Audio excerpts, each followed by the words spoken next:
엔비디아 CEO 젠슨 황 방한 소식이 있었고 또 한국 국민을 기쁘게 할 발표 뭐 이런 예고도 있어서 큰 화제가 됐었잖아요. 네, 맞아요. 기대감이 엄청났었죠. 그런데 이 엔비디아가 단순히 칩 제조사를 넘어서 자료에 따르면 거대한 AI 제국 건설을 꿈꾸고 있다. 뭐 이렇게 나오는데 이게 구체적으로 어떤 그림인가요?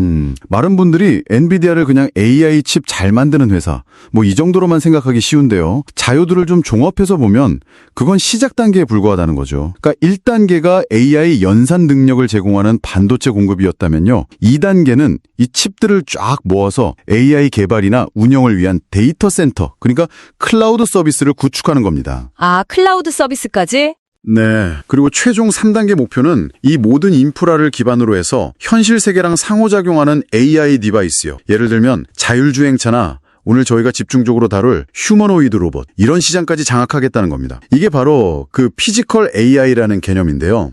AI가 디지털 세상을 넘어서서 이제 물리적인 현실에 직접 영향을 미치는 시대를 열겠다. 이런 구상인 거죠. 오, 피지컬 AI. 약간 애플이 하드웨어 만들고 소프트웨어 만들고 서비스 생태계 구축하는 거랑 좀 비슷하게 들리기도 하네요. 네, 뭐 비슷한 맥락으로 볼 수 있겠죠. 그런데 이 거대한 AI 제국 건설에 왜 하필 한국 기업들이 핵심 파트너로 거론되는 걸까요? 자료를 보면 삼성전자, 현대차, SK하이닉스 같은 기업들이 단순 부품 공급사를 넘어서는 역할이 기대된다. 뭐 이런 내용이 있던데요. 네, 바로 그 점이 흥미로운 지점입니다. 한국 제조업이 엔비디아의 야망을 실현하는 데는 여러모로 필수적인 역할을 할 수밖에 없거든요. 첫째로 엔비디아의 최첨단 AI 칩 생산에 필요한 핵심 부품들 있잖아요. 특히 차세대 고대역폭 메모리, HBM, 이 공급 능력이 한국이 정말 탁월하죠. 아, HBM? 네, 자료에서도 HBM4 콜 테스트 통과 가능성을 굉장히 높게 보고 있거든요. 이 HBM이라는 게 AI 연산에 필요한 데이터 이동 속도를 좌우하는 핵심 부품이라서 엔비디아 입장에서는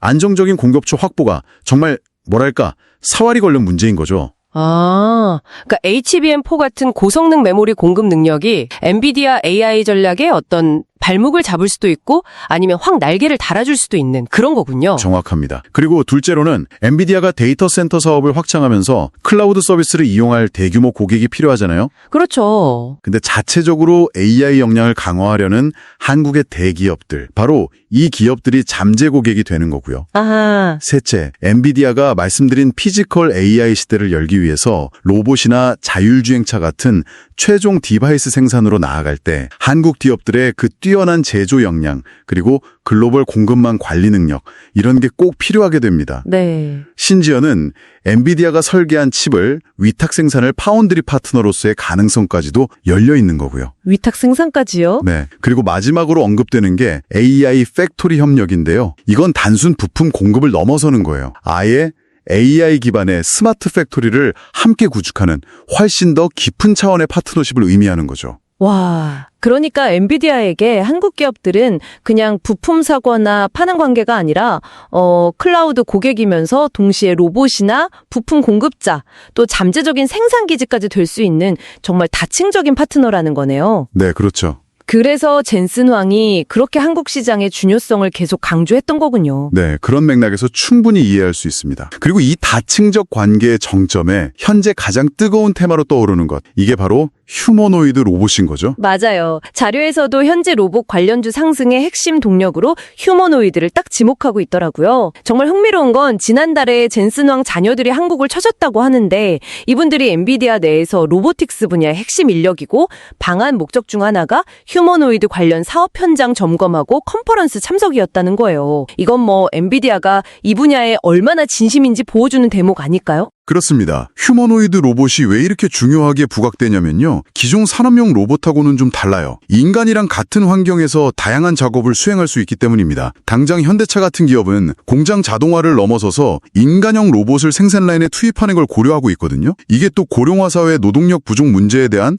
어떤 잠재적인 해결책이 될 수도 있고요. 아, 노동력 대체까지? 네. 엔비디아는 여기서도 그 생태계 전략을 구사하는데요. 자체 로봇용 칩 모듈을 개발하고 로봇의 두뇌 역할을 하는 운영체제 격이죠. 아이작이라고 하는 로봇용 파운데이션 모델을 제공합니다. 아이작이요? 네. 이 아이작은 단순히 명령만 수행하는 게 아니라 로봇이 스스로 학습하고 좀 복잡한 작업을 수행하게 만드는 핵심 소프트웨어인 거죠. 그래서 최종적으로는 이 모든 걸 통합한 로봇 완제품 시장까지 영향력을 확대하려는 겁니다. 그러니까 엔비디아는 로봇의 하드웨어 설계부터 핵심 소프트웨어, 그리고 잠재적으로는 완제품까지 다 아우르는 일종의 토탈 로봇 솔루션 제공자가 되려고 하는 거군요. 맞습니다. 자료에서 그 노키아 지분 투자 이야기도 잠깐 나오던데 이것도 좀 같은 맥락으로 볼 수 있을까요? 네, 그럴 수 있다는 분석이 나옵니다. 단순 통신 기술 확보를 넘어서 노키아의 기술력을 활용해서 AI 스마트폰이라든지 로봇 같은 최종 디바이스 개발에서 협력하려는 포석일 수 있다는 거죠. 여기에 더해서 그 지정학적인 요인도 무시할 수가 없는데요. 아, 지정학이요? 네, 미국이 첨단 기술 분야에서 중국을 계속 견제하고 있잖아요. 그러면서 신뢰할 수 있는 제조 파트너로서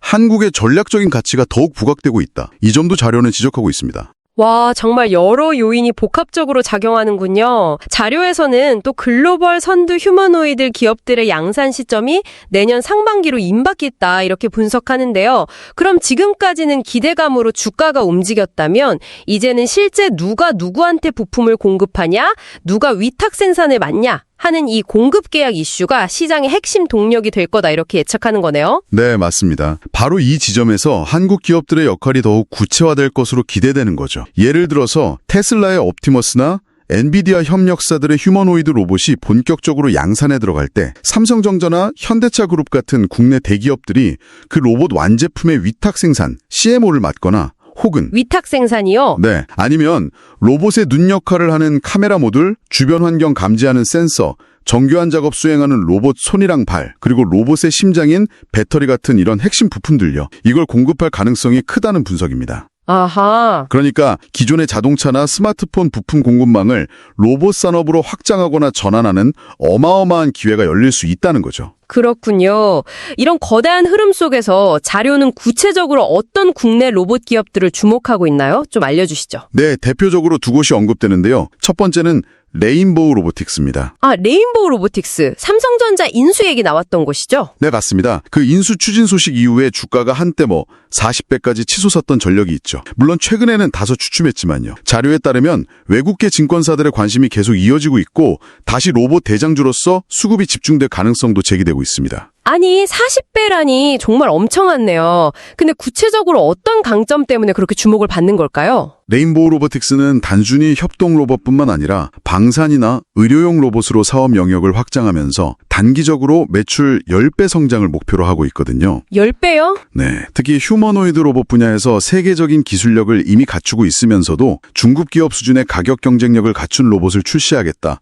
이런 야심찬 목표를 가지고 있다는 점이 상당히 인상적입니다. 자료는 삼성전자, 자체 납품뿐만 아니라 삼성의 글로벌 빅테크들이랑 맺는 파트너십 있잖아요. 이걸 통해서 레인보우 로보틱스가 자연스럽게 글로벌 휴머노이드 공급망에 편입될 가능성이 높다. 이렇게 분석하고 있습니다. 아, 그러니까 삼성 생태계에 편입되면서 글로벌 무대로 바로 나갈 수 있다. 이런 기대감이군요. 그렇죠. 자료에서 또 삼성의 레인보우 로보틱스가 있다면 SK에는 유일 로보틱스가 있다. 이런 표현도 나오던데 이 기업은 어떤 특징이 있나요? 유일 로보틱스는 산업용 로봇, 특히 로봇 자동화 시스템 분야에서 탄탄한 기술력을 쌓아온 기업입니다. 휴머노이드하고 직접적인 연관성은 아직 크지 않을 수 있지만 로봇 제조에 필요한 핵심 부품 상당수를 자체적으로 만들 수 있다는 점, 그리고 로봇 시스템 통합 능력이 뛰어나다는 점에서 휴머노이드 분야로 확장할 잠재력을 높게 평가받고 있는 거죠. 핵심 부품 내재화요? 네.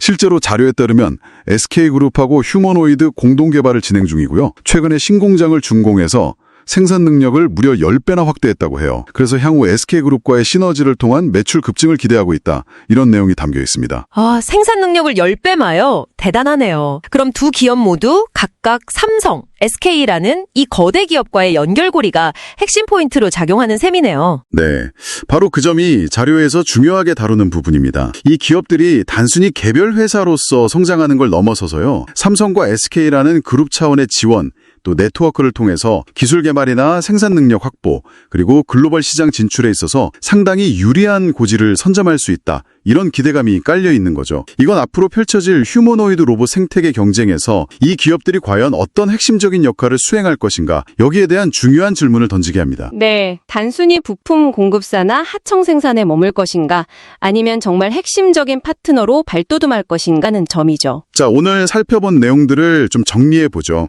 엔비디아 엔비디아로 대표되는 AI 혁명의 다음 단계는 피지컬 AI, 특히 휴머노이드 로봇으로 구체화되고 있다. 그리고 이게 강력한 성장 테마로 부상하고 있다는 거고요. 네, 맞습니다. 그리고 이 거대한 변화의 중심에 한국의 대표 제조업체들, 그리고 레인보우 로보틱스나 유일 로보틱스 같은 로봇 전문 기업들이 핵심 파트너자 수혜자로 주목받고 있다는 거고요. 그렇죠. 그렇다면 이 모든 것이 우리에게 시사하는 바는 뭘까요? 좀 더 거시적인 관점에서 보면요. 자료에서 인용한 JP모건의 분석과도 맥이 닿는다고 볼 수 있습니다. JP모건 분석이요? 네, JP모건이 코스피 지수의 중장기 목표치를 5,000포인트, 심지어는 6,000포인트까지 제시한 주요 근거 중 하나가 바로 이것이었거든요. 즉, 한국 기업들이 엔비디아 같은 글로벌 빅테크와의 AI 파트너십을 통해서 단순한 제조 강국을 넘어서 이제는 AI 혁신 파트너로서 위상 변화를 겪고 있다는 점이죠. 위상 변화. 네, 이건 한국 경제와 증시 전체의 어떤 레벨업 가능성을 시사하는 굉장히 중요한 변화라고 할 수 있겠습니다. 네, 오늘 저희가 함께 분석해본 이런 내용들이 현재 시장을 움직이는 거대한 흐름, 또 그 안에서 펼쳐질 수 있는 여러 기회들을 여러분이 좀 입체적으로 이해하시는데 도움이 되었으면 좋겠습니다. 오늘 저희가 준비한 이야기는 여기까지입니다. 마지막으로 여러분께 이런 질문을 하나 던지면서 마무리하고 싶습니다. 글로벌 AI 리더들과 한국 제조업이 휴머노이드 로봇이라는 이 복잡하고 정교한 시스템 구현을 위해서 이렇게 긴밀하게 협력하고 있다면요. 과연 이 AI 파트너십이 다음으로 가져올 혁신적인 변화는 어떤 산업, 또 어떤 기술에서 나타나게 될까요? 한번 생각해 보시면 정말 흥미로울 것 같습니다. 다음에도 여러분의 지적 호기심을 자극할 흥미로운 자료 분석으로 다시 찾아뵙겠습니다. 고맙습니다. 고맙습니다.